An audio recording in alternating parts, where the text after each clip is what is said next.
To clean your Birkenstock shoes, start by using a suede brush to remove loose dirt. Use the rubber side of the brush first, then switch to the brass side for stubborn dirt.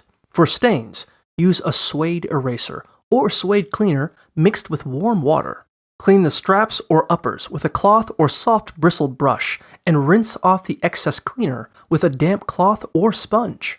Avoid machine washing or submerging your shoes in water. Let your shoes air dry and then brush the suede again. Apply waterproofing spray to protect your shoes from the weather. For scuff marks, wipe them off with a damp cloth and avoid saturating the leather. Scrub the leather with leather cleaner or saddle soap and let your shoes air dry. Apply leather conditioner to restore the color and buff the leather with petroleum jelly for shine and protection.